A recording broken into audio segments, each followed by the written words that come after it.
Headline news વિકાસ વેધડક મામલતદાર કચેરી ખાતે જન્મ મરણના ચાલતા કેસોના વકીલોને બહાર કાઢતા વકીલોમાં ભારે રોષ જોવા મળ્યો હતો, જ્યારે આ મામલે ડભોઈ મામલતદાર કચેરી બહાર વકીલ મંડળે આનો સખત વિરોધ નોંધાવ્યો હતો. ડભોઈ મામલતદાર કચેરીની બહાર વકીલ મંડળે વિરોધ નોંધાવ્યો હતો. વાત એવી છે કે જન્મ મરણના ચાલતા કેસોના વકીલોને બહાર કાઢવામાં આવતા વકીલોમાં ભારોભાર રોષ જોવા મળ્યો હતો.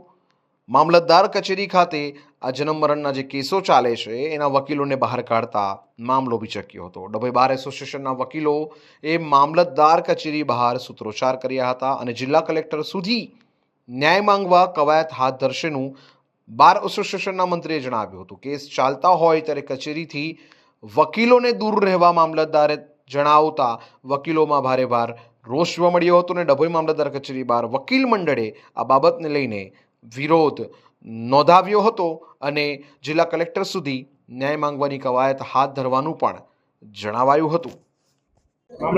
આજ રોજ ડભોઈ મામલતદાર કોર્ટ ખાતે જન્મ મરણના કેસો હતા, જેમાં વકીલો ઘણી સંખ્યામાં હાજર હતા. મામલતદાર સાહેબ દ્વારા એવું જણાવવામાં આવેલું કે વકીલ સાહેબોએ બહાર ઊભું રહેવું, જેથી મને ફોન આવતા હું તાત્કાલિક ધોરણે એમના સાથે વાત કરવા તેમજ બધા હોદ્દેદારો વાત કરવા માટે પહોંચેલા. બહાર એમના સાથે જે વાત કરી હતી, બહાર વકીલો માટે વ્યવસ્થા નથી, પણ અમારી સાથે તેમજ સિનિયર વકીલો સાથે પણ અભદ્ર વ્યવહાર કરી વકીલો એક ન્યુસન્સ પેદા કરે છે એવી હકીકતો જણાવી તમારાથી થાય તે કરી લો, અમે અંદર તમને નહીં બેસવા દઈએ એવું વર્તન કરે છે, જે અમે તમામ વકીલો સખત શબ્દોમાં વખોડી કાઢીએ છીએ.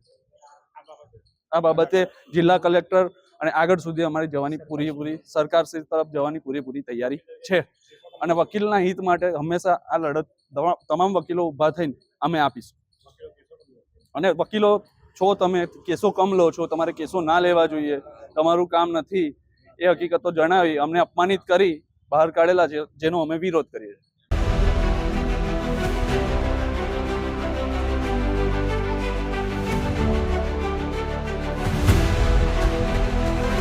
हर समस्या की डेडलाइन हेडलाइन न्यूज विकास वेधड़क